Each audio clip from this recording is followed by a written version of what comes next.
Students good morning. आइए हम लोग आज फिर मैथमेटिक्स की बात कर लेते हैं।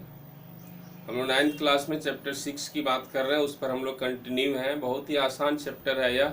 इस चैप्टर में कुछ भी नहीं है, बस केवल अभिग्रेत एक्सियोम 6.1 एंड 6.2 एंड थ्योरम 6.1 पर डिपेंड एक्सरसाइज 6.1। एक्सरसाइज 6.1 में केवल 6 क्वेश्चंस हैं और ये 6 सारे सवाल ये सब तीनों प्रॉपर्टीज पर डिपेंड है और बहुत आसान है। आइए हम लोग यहाँ पर क्वेश्चन नंबर 1 और 2 की बात हम पहले ही कर चुके हैं, उसके लिए हम वीडियो सेंड किए हैं। और फिर उसके बाद आज हम लोग क्वेश्चन नंबर 3, 4, 5, 6 की बात करने वाले हैं। तो इस वीडियो में हम क्वेश्चन नंबर 3 एंड 4 की बात कर रहे हैं और क्वेश्चन नंबर 5 एंड 6 की बात अदर वीडियो में करेंगे। और ये सारे सवाल बहुत इजी हैं। कोई भी सवाल को आप सर्च करके यूट्यूब पर आप देख सकते हैं। और जो इस चैनल को सब्सक्राइब नहीं किए होंगे वो सब्सक्राइब कर लेंगे, ताकि मेरा एक से एक वीडियो जो आता है math, physics, chemistry and motivation and story, तरह तरह की बातें जो आती हैं वो आप तक पहुंचे और आपको उससे ज्ञान मिले, आपको उससे आपको सेंस डेवलप हो, हर तरह से आपके लिए बेनिफिशियल हो।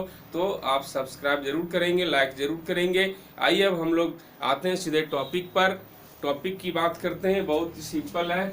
और ये सबसे पहले क्वेश्चन नंबर 3 में देख लीजिए आप। क्वेश्चन नंबर 3 6.1 का सामने इसका एक जो दिया हुआ है फ्रॉम क्वेश्चन, एक ट्रायंगल है पी क्यू आर, उसमें से क्यू आर को दोनों तरफ बिंदु एस और बिंदु टी तक प्रोड्यूस किया गया है, बढ़ाया गया है। और यहाँ पर एक कंडीशन अप्लाई किया हुआ है, angle P Q R is equal to angle P R Q. ये angle P Q R and P R Q, ये दोनों एंगल इक्वल हैं, ये दोनों इक्वल दिए गए हैं, ये क्वेश्चन में ही दिया गया है।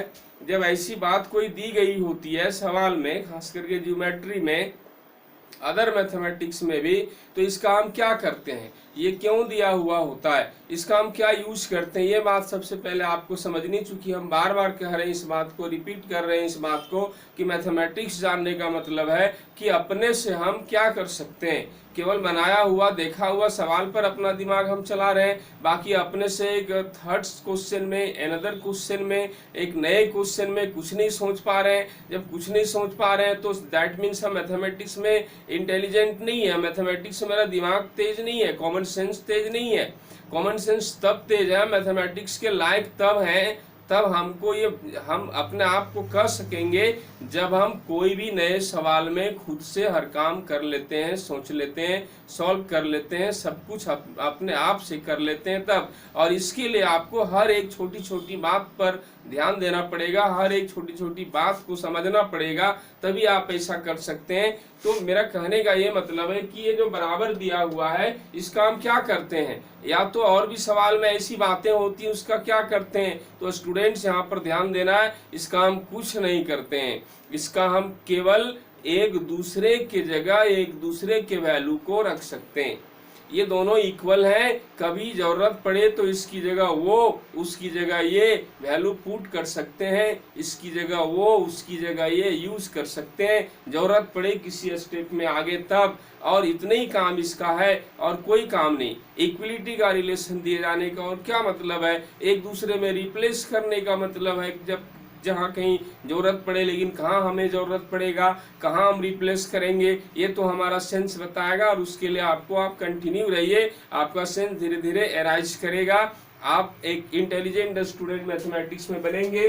तो आइए हम यहाँ पर सबसे पहले इसी बात को लिखते हैं, साथ ही साथ यहाँ एक प्रॉपर्टी जो यूज होना है, एक्सियोम 6.1, लीनियर पेयर्स के एंगल, लीनियर पेयर रैखिक युग्म बनाते हैं। जब दो आसन्न कोण मिलके 180 डिग्री पूरा करते हैं, तब उन आसन्न कोणों को लीनियर पेयर का रैखिक युग्म के कोण कहते हैं। और वही बात यहाँ अप्लाई होना है, यही बात अभिग्रहित 6.1 में लिखा हुआ है कि आप देख लो, यहाँ पर एक रेखा पर कोई किरण आकर के ऐसे पड़ती है, तो ये कोण और ये कोण लीनियर पेयर के कोण है, क्योंकि दोनों मिलके 180 डिग्री होगा, ये लाइन है 180 डिग्री होगा। और यहाँ पर इसी बात को हम लोग लिखेंगे, यहाँ angle P Q S, angle P Q S, इस एंगल को लिख रहे हैं। Plus angle P Q are, इस एंगल को लिख रहे हैं, इज इक्वल टू 180 डिग्री। आइए अभी इक्वल जो यहाँ दिया हुआ है इसको चेंज करेंगे, पी क्यू आर को हम लोग चेंज करेंगे, पी आर क्यू लिखेंगे, इसकी जगह पी आर क्यू लिखेंगे।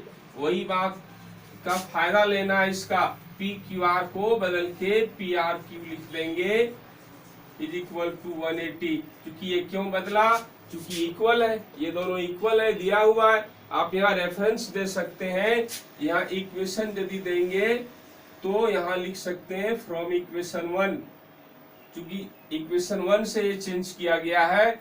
नहीं भी कुछ लिखेंगे तो यहाँ एरो साइन कर दिए है ना, एरो साइन कर दिए मतलब वो चेंज किया गया है ऊपर दिए हुए अनुसार। छोड़िए, स्टेप नहीं बढ़ाते, इसको समीकरण 1 मानते हैं। आइए यही बात लीनियर पेयर वाली बात फिर दूसरे जगह भी अप्लाई हो रहा है। दूसरे जगह कहाँ, इधर अप्लाई हो रहा है। ये दोनों कोण जोड़ के भी 180 है। देख लो, ये कोई किरण के रूप में, ये दोनों रेखिक युग्म के कोण, ये सरल रेखा दोनों मिलके 180 डिग्री, वहां भी लिखेंगे। अगेन क्या, उधर पी आर टी, इस कोण को उधर वाले कोण को angle P R T plus इधर वाले कोण को P R Q is equal to 180, उधर भी 180, यहाँ भी रखिए। इक्वेशन 2 देंगे इसको, इक्वेशन 2 है वो।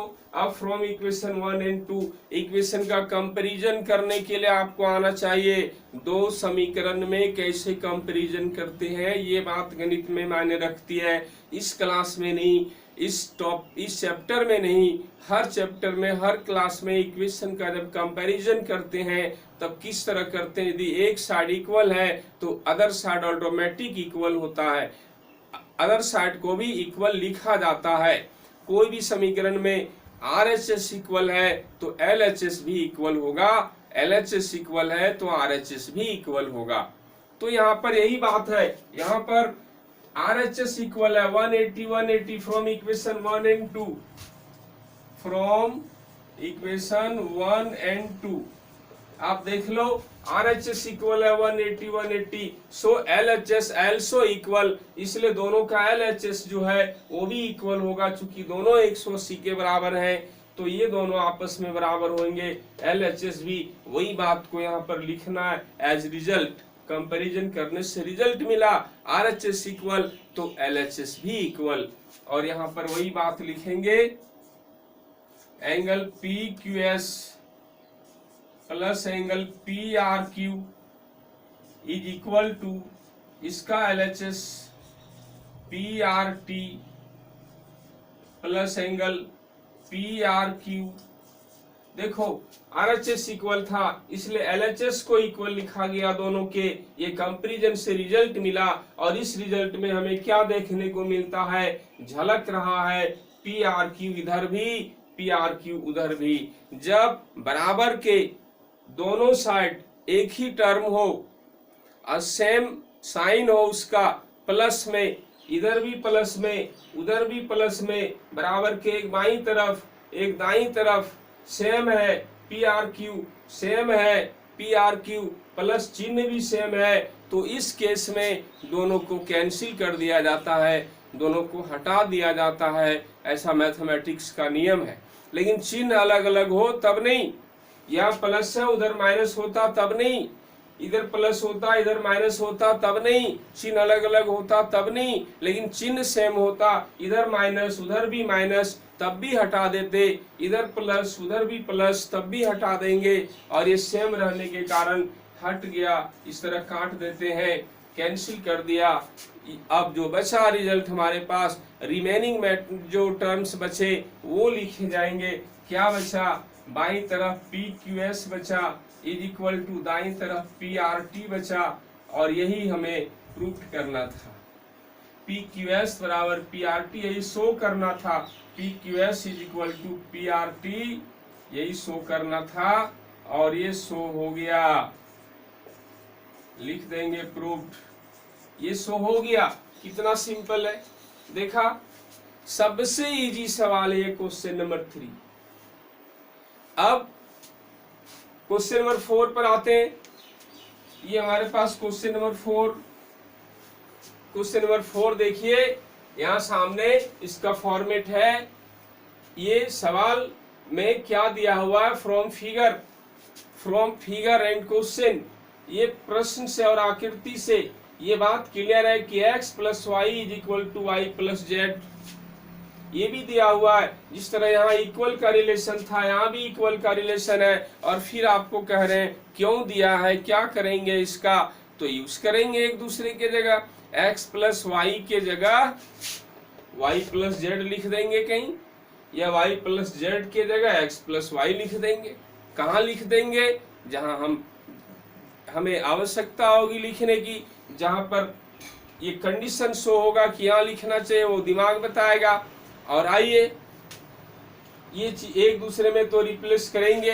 दूसरी बात हमें शो करना है, ये वो भी एक लाइन है, A O B J line show करना है। ए ओ बी एक सरल रेखा, ये वो बी, यहाँ बीच में पॉइंट वो, इस केवल ए बी भी लिख सकते हैं, केवल ए बी जे लाइन एक ही बात है। ये वो बी जे लाइन, इस पर 1,00,000 बिंदु दे देंगे, 1,00,000 बिंदुओं का नाम दे के लिख सकते हैं, एक लाइन है, ऐसा लिख सकते हैं। तो एक लाइन है, कब होता है लाइन, आइए एक्जूम 6.2, एक्जूम 6.2, अभिगृहित 6.2 में जब दो आसन्न कोण मिलके 180 डिग्री बनाते हैं तब एक सरल रेखा मिलती है। तब जिस रेखा पर, जिस रेखा के जिस बिंदु पर एक दोनों रेखी की दोनों आसन्न कोण 180 बन रहे हैं, वो एक सरल रेखा होती है। अभिगृहित 6.2 हम आपको ओट पर रखने बोले स्टेटमेंट, अभिगृहित 6.1, अभिगृहित 6.2, परमेय 6.1, यही तीनों का तो यूज करना हमें, यही तीनों पर तो ये सारे सवाल हैं, इसलिए कुछ है ही नहीं। ये तो इतना सिंपल जितना ये भी नहीं था, इतना सिंपल जितना दूसरा कोई है ही नहीं। और ये सही बात कह रहे हैं स्टूडेंट्स, सबसे इजी सवाल क्वेश्चन नंबर 4। कैसे इजी है देखो, सबसे पहले आप ये चारों कोण मिला के कितना लिख सकते हैं, 360 लिख सकते हैं। आइए यहां लिखते हैं, वही बात लिखते हैं, x plus Y plus W plus Z is equal to 360। देख लिया 360, x plus Y plus W plus Z, ये चारों मिला के 360। अब ये दोनों एक साथ देखिए बराबर। अभी हम कहें कि रिप्लेस करेंगे एक दूसरे में, इसके जगह ये या इसके जगह वो, जो मन करे आपको। हम y प्लस जेड के जगह इसको हटा के x प्लस वाई लिख देते हैं। देखो इसको रिप्लेस कर रहे हैं, x प्लस वाई, इसको रिप्लेस नहीं कर रहे, ये वही रहने देते हैं। और प्लस ये पूरे के जगह y प्लस जेड, ये पूरे के जगह x प्लस वाई लिखते हैं, x प्लस वाई, इसको हटाया और x प्लस वाई लिखा, यहाँ दिया हुआ है 360। यहाँ लिख सकते हैं फ्रॉम क्वेश्चन इक्वेशन, इसको देंगे फ्रॉम इक्वेशन 1। रेफरेंस कुछ दे देंगे, नहीं देंगे तो नहीं देंगे, एरो साइन लगा दिए है ना, मतलब उसको रिप्लेस किया गया, ऊपर में ये इक्वल दिया हुआ इसलिए किया गया। तो आइए अब क्या मिला result, x plus X 2x, y plus Y 2y, इसको जोड़ दिए। इस तरह का जोड़ बच्चा क्लास में आता है, क्लास 5 में 6 में, लाइक टर्म को जोड़ो, अनलाइक टर्म को जोड़ो, लाइक टर्म को एक साथ, अनलाइक टर्म को एक साथ जोड़ने का 5-6 क्लास में x और x like term 2x, y और y लाइक टर्म्स 2y जोड़ रहे हैं, जोड़ दिया। अब यहाँ पर 2 कॉमन लेंगे तो x प्लस वाई बचेगा, 2 कॉमन लेंगे, दोनों में है, इसमें x बचेगा, इसमें y कॉमन लेने आना चाहिए। स्टूडेंट, सारे स्टूडेंट एक जैसे नहीं होते हैं, कुछ थोड़े कमजोर टाइप के होते हैं।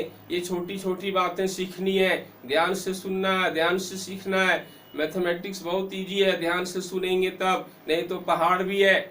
आइए अब 2 कॉमन लिया, अब 2 को उधर ले जाएंगे तो 360/2 मिला 180, कट के यानी x प्लस वाई का वैल्यू 180 मिला।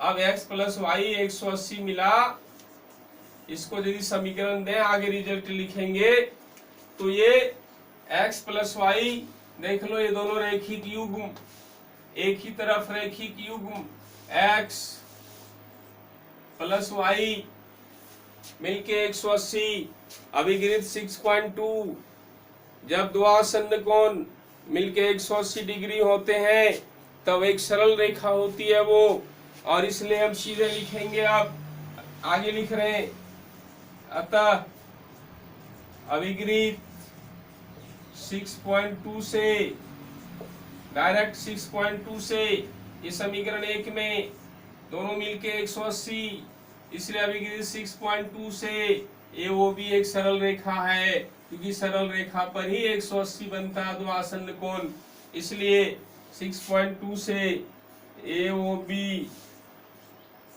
एक सरल रेखा है। इस तरह से प्रूफ हो गया। कितना सिंपल है कि नहीं सिंपल? कुछ है इसमें? कुछ नहीं है। इसी तरह से अभी हम नेक्स्ट वीडियो में क्वेश्चन नंबर 5 की बात करने वाले हैं, और क्वेश्चन नंबर 5 इतना सिंपल है जितना 4 भी नहीं था।